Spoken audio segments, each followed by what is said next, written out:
Hi everyone, Lady Botcher Angela here with part 2 of my Gelfling series, and this is for the Sifa clan, and here we go.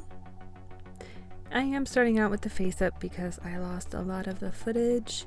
I tried recording 2 videos at one time and it just didn't work out, so I lost a lot of footage. So we're starting with her face up here. This is Dewna of the Sifa clan, excuse me. I mispronounced it before. The Sifa clan is really cool actually, so I'm doing a lot of blue tones on her.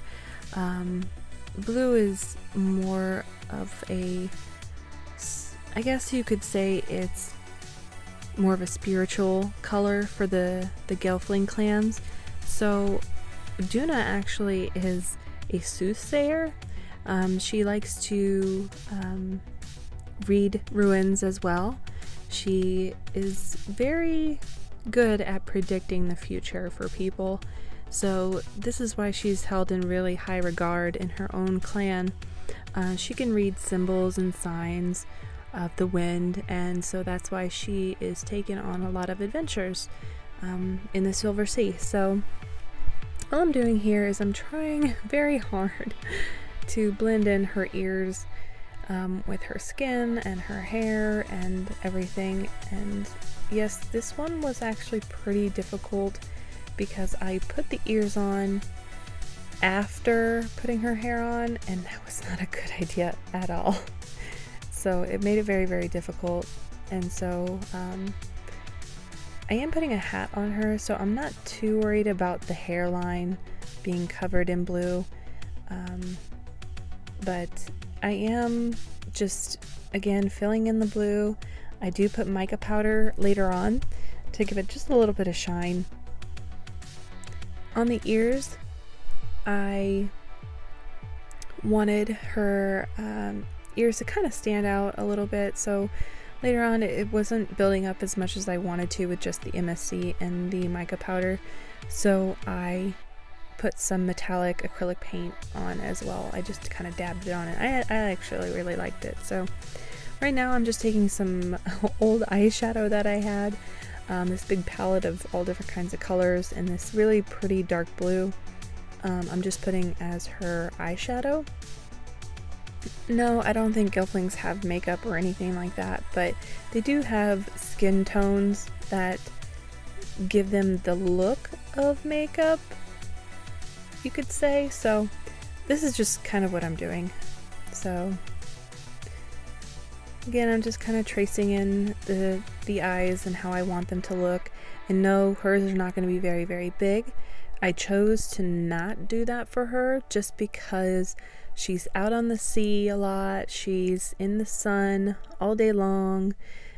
She's got to look at the horizon a lot. So I'm giving her a bit smaller eyes, just because I think that she would have more of a squinty kind of eyed look than a big doughy eyed look. So again, I'm just layering every few times. I'm just spraying MSC. I did probably about 5 or 6 layers on Dewna, and before I was happy. And so yeah, I'm eventually just giving her some darkening in her eyes and giving her some smaller irises, I think, than Mastihl did. Again, that's just a preference that I wanted for her. She has these type of eyes because I wanted her to almost be able to kind of see right through people and kind of know what their intentions are. Being a soothsayer, and a seer, she knows these things, so I wanted her to give that look, that, that piercing, see right through you look.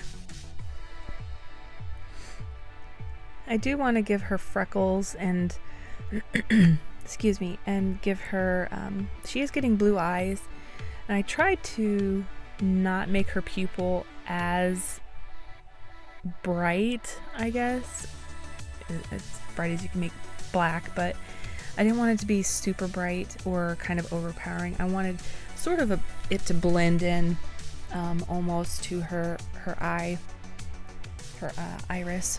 So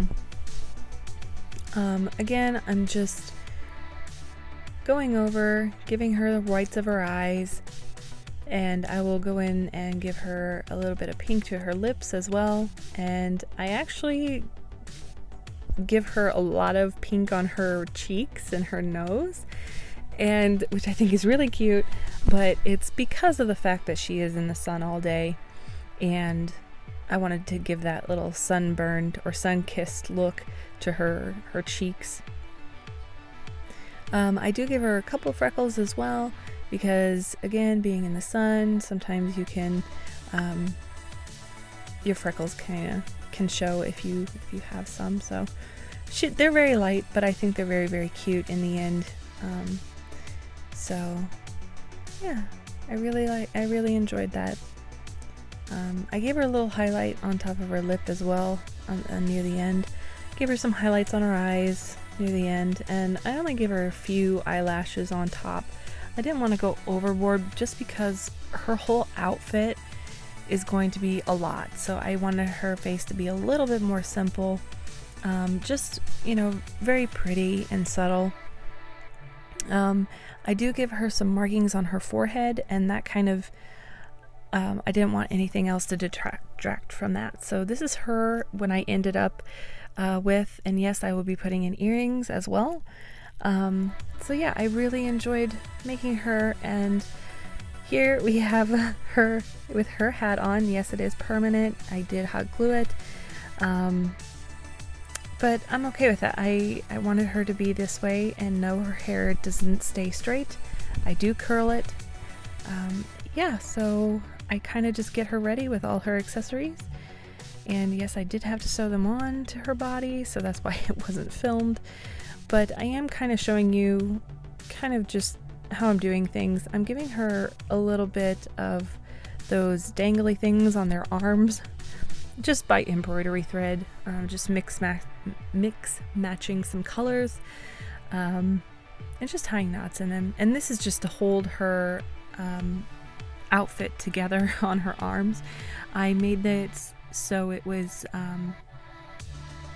her sleeves were really big, and it was based off of a Japanese design of an outfit.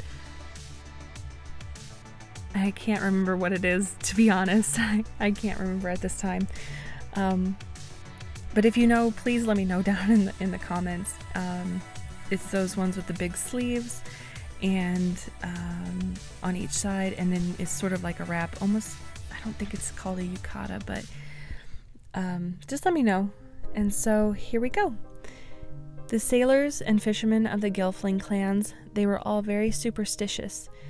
A tit-for-tat lifestyle. Most can read symbols and signs, for example, reading the wind. This clan has most of the soothsayers and seers.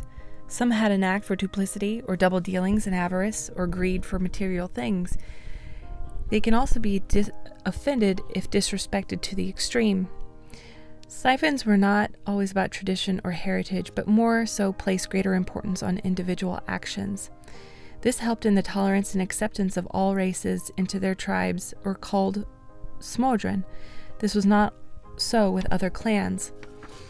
Dewna, on the other hand, was a very superstitious person, and known as the best seer in her tribe. She, unlike most of her kin, was honest and trustworthy, which made her very well liked by everyone. This doesn't mean she is not ornery or sarcastic. She can read runes and tell you about your future. All of her clothes were handmade by her as she completed tasks while sailing. She was always brought along to read the winds, as she could interpret them best. She had many charms and talismans, as she was very in tune with Thra on a spiritual level. She also had no qualms about double-crossing evildoers to thwart their plans. So, Dewna must follow the signs, and one day the winds of the Silver Sea told her to go east, across the Sea of Grain, to find the Dark One. She followed the wind and left her smodron on an unknown adventure. After traveling a long while and passing the Claw Mountains, she ran across a farmer tending his crop. She was very wary at first, until the wind rose up to make a dust tunnel, which picked up the poor farmer and threw him right into Dewna's path. Right then, she knew he would be joining her on her journey to find the Dark One. After much persuasion, the farmer, named Mastihl of the Spriton clan, joined Dewna in their quest to find the Dark One.